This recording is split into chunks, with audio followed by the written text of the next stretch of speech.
എല്ലാ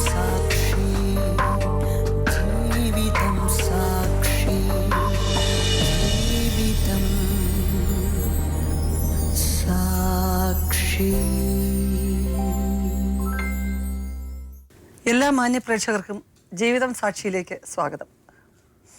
ബഹുമാനപ്പെട്ട ജഡ്ജിംഗ് പാനലിൻ്റെ നമസ്കാരം. ഇന്നത്തെ പരാതിക്കാരി സിന്ധു ചെമ്പൂരിൽ നിന്നാണ് വന്നിരിക്കുന്നത്. പലതവണ പോലീസിൽ കേസ് കൊടുക്കുകയും പത്രങ്ങളിലൊക്കെ വരികയും ചെയ്ത ഒരു കേസാണിത്.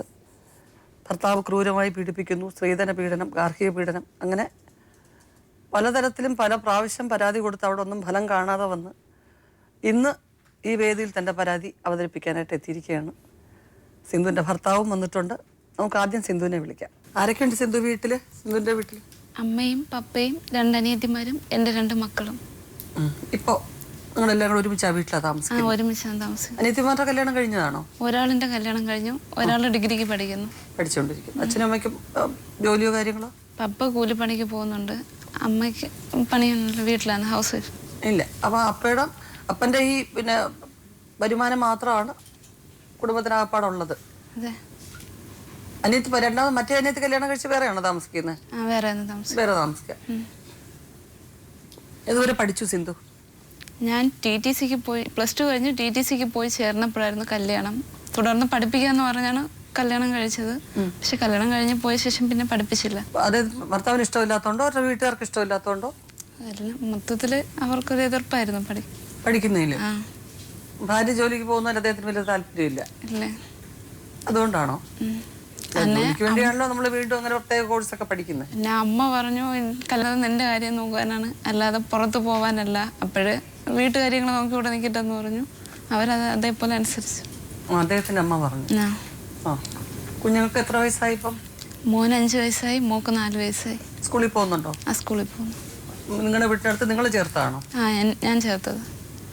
ഏത് വയസ്സിലാണ് കല്യാണം കഴിഞ്ഞത്? എത്ര വർഷമായിപ്പോ? ഇപ്പൊ കല്യാണം കഴിഞ്ഞിട്ട് 6 വർഷമാകും പോകുന്നു. 6 വർഷമാകുന്നു. കല്യാണം കഴിഞ്ഞ് നേരെ അദ്ദേഹത്തിന്റെ വീട്ടിൽ കൊണ്ട് താമസിപ്പിച്ചു. അതെ. ഒരു പ്രശ്നം ഉണ്ടാകാൻ വേണ്ടിയിട്ടുള്ള ഇതായിരുന്നു, പക്ഷെ എനിക്കത് മനസ്സിലായില്ല. എന്നിട്ട് ഞാൻ പറഞ്ഞ ഏട്ടാ നിങ്ങൾ പോകുന്നില്ലെങ്കിൽ ശരി, ഞാൻ ഒന്ന് പോയിട്ട് വരാമെന്ന് പറഞ്ഞു.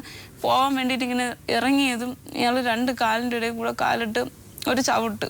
ഇപ്പം ഡെലിവറി കഴിഞ്ഞ് 3 മാസമായില്ല. ഉടനെ അത് അത്രയും ഇങ്ങനെ കീറി അവിടെ കൂടെ ഇങ്ങനെ ബ്ലഡ് ഇങ്ങനെ ഒലിക്കാൻ തുടങ്ങിയായിരുന്നു. ഞാൻ പേടിച്ചിടന്ന് വിളിച്ച് അങ്ങനെ ഡോക്ടർ വന്നു, മരുന്ന് തന്നു. എന്നിട്ട് നേരെ വീട്ടിൽ ഫോൺ നമ്പർ വാങ്ങിച്ച് വിളിച്ചു, അമ്മയെ വിളിച്ച് വരുത്തി നേരെ എന്നെ ആശുപത്രി കൊണ്ടുപോയിട്ട് പിന്നെ അമ്മ 3 മാസം അമ്മ നിർത്തി എന്നെ നോക്കി. അമ്മ നിർത്തി നോക്കിയപ്പോൾ എനിക്ക് എൻ്റെ അനിയത്തിമാർ 2 പേരും എൻ്റെ കൂടെ ഒപ്പം ഓരോ വയസ്സിൻ്റെ വ്യത്യാസമേ ഉള്ളൂ. അവരും കല്യാണ പ്രായമായി ഇങ്ങനെ വരുന്നത്. അപ്പം ഞാൻ പറഞ്ഞ അമ്മ ഞാൻ ഇങ്ങനെ വീട്ടിൽ വന്ന് നിന്ന് അവരുടെ കാര്യത്തിൽ ഒരു ബുദ്ധിമുട്ടുണ്ടാവും, അതുകൊണ്ട് എന്നെ അമ്മ കൊണ്ടങ്ങ് ആക്കി ഞാൻ അങ്ങ് പോവാന്ന് പറഞ്ഞു.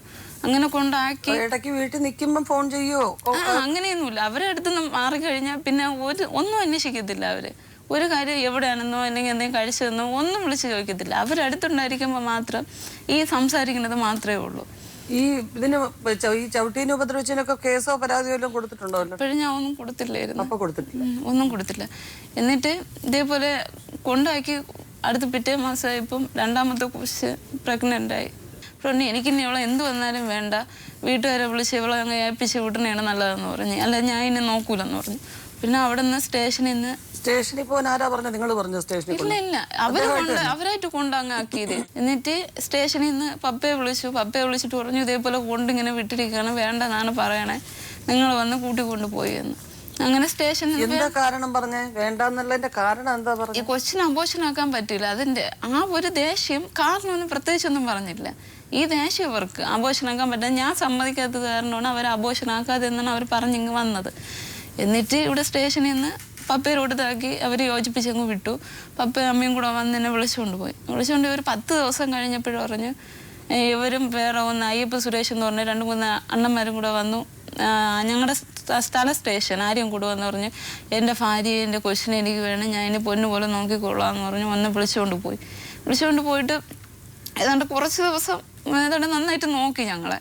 വേറെ വഴക്കൊന്നുമില്ല. ആളുകൾ കുറേയൊക്കെ ഉപദേശിച്ചു. അങ്ങനെ പള്ളിയിൽ അച്ഛനൊക്കെ വന്ന് പറഞ്ഞു, എടാ ഇതേപോലെ ഒരു കൊച്ചുണ്ട്, പിന്നെ അവരെ പോലെയാണ് ഇരിക്കണേന്നൊക്കെ പറഞ്ഞ് ഇങ്ങനെയൊക്കെ കൊച്ചിൻ്റെ കളിയും ചിരിയൊക്കെ നോക്കടാ ഇങ്ങനെയൊക്കെ പറഞ്ഞ് സമാധാനപ്പെടുത്തി. ഇങ്ങനെ ഞങ്ങൾ അങ്ങ് പോയി ഒരുവിധം. എന്നിട്ട് ഒരു 7-ാം മാസം വരെ നന്നായിട്ട് നോക്കി. 7-ാം മാസമായപ്പം അമ്മയെടുത്ത് പറഞ്ഞു, ഇനി നിങ്ങൾ കൊണ്ടുപോയി നോക്കി എന്ന് പറഞ്ഞ് കൊണ്ടങ്ങ് വീട്ടിലാക്കി. പിന്നെ അമ്മ എന്നെ പ്രസവം എല്ലാം നോക്കി. ഈ 2 ആഴ്ചയായിട്ട് ചെലവിന് ഇത്രയും പ്രശ്നങ്ങളൊക്കെ ആയപ്പോ അതിനിടയ്ക്കൊന്നും വിളിച്ചില്ലേ? അങ്ങനെ വിളിച്ചാൽ ഫോൺ എടുക്കത്തില്ല. ഞാൻ വിളിക്കുന്നുണ്ട്, വിളിച്ചാൽ ഫോൺ എടുക്കത്തില്ല. പിന്നെ ഇങ്ങനെ ഇരുന്ന് എല്ലാവരും പറഞ്ഞ് നീ വിളി അവൻ എടുക്കും, അവൻ വരും, ഇങ്ങനെ അവൻ വരും, എവിടെ ആയിരുന്നാലും അവൻ വരും എന്ന് പറഞ്ഞു. അപ്പോൾ എവിടെയെങ്കിലും ഓട്ടം പേരിക്കും എന്ന് പറഞ്ഞാൽ എല്ലാവരും സമാധാനപ്പെടുത്തി.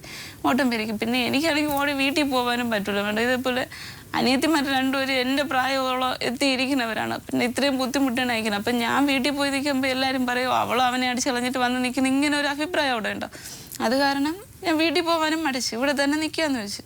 പിന്നെ അങ്ങനെ വിളിച്ച് വരുത്തിയതിൻ്റെ ആ ഒരു ദേഷ്യത്തിന് വന്ന് നീ എന്തിനെപ്പോഴും എൻ്റെ കാര്യം നോക്കണത്, നിൻ്റെ കാര്യം നോക്കി നിനക്ക് ജീവിച്ചുകൂടി, നിൻ്റെ വീട്ടുകാരുണ്ടല്ലോ എന്ന് വെച്ചു. അപ്പം ഞാൻ പറഞ്ഞു നിങ്ങളുടെ അടുത്തല്ലേ നിൽക്കുന്നത്, അപ്പം നിങ്ങളല്ലേ നോക്കേണ്ട ഉത്തരവാദിത്തം. ഇപ്പോൾ ഒരു കൊച്ചുകൂടെ അത് അവരെ വിളിച്ച് വരുത്തിയെന്ന് പറഞ്ഞ് അങ്ങനെ അടിച്ച് പിടിച്ച് അങ്ങനെ ഇഷ്ടം പോലെ അടിയും തന്നു. പിന്നെ അങ്ങനെ എന്നിട്ടും ഞാൻ മൈൻഡ് ചെയ്തില്ല. എന്നിട്ട് അവിടെ തന്നെ നിന്നു. എന്നിട്ട് കുറേ നാൾ കഴിഞ്ഞ് കുറേ ദിവസം എന്നിട്ട് നന്നായിട്ട് പോയിട്ട് ഞാൻ അപ്പോഴേ ഫസ്റ്റ് ഇങ്ങനെ കേസായപ്പോഴേ കുടുംബ കോടതിയിൽ ഇവരിടയ്ക്ക് വെച്ച് വേണ്ടെന്ന് പറഞ്ഞ് 10 ദിവസം അടിച്ചുകൊണ്ട് കളഞ്ഞപ്പോൾ ഇവരൊരു വക്കീൽ നോട്ടീസ് അയച്ചു. എനിക്ക് തലയ്ക്ക് സുഖമില്ല, ഞാൻ കൊടുത്ത 15 ഉരുപ്പടി എടുത്തുകൊണ്ടാണ് ഞാൻ വീട്ടിൽ നിന്ന് ഇറങ്ങി പോകുന്നതെന്ന് പറഞ്ഞ് വക്കീൽ നോട്ടീസ് അയച്ചു. അപ്പം ഞങ്ങളും പോയി ഒരു വക്കീലിനെ കണ്ടു. കാരണം ഞങ്ങൾക്ക് പേടിയായിരുന്നു, ജീവിതത്തിൽ ആദ്യമായിട്ട് പറഞ്ഞൊരു വക്കീൽ നോട്ടീസ്. അപ്പം ഞങ്ങളും പോയി ഒരു വക്കീലിനെ കണ്ടിട്ട് പറഞ്ഞു ഇന്നതുപോലെ വക്കീൽ നോട്ടീസ് വന്നു, അപ്പം ഞങ്ങൾ ഇങ്ങനൊന്നും ചെയ്തിട്ടില്ലെന്ന് നമുക്ക് തെളിയിക്കണമല്ലോ.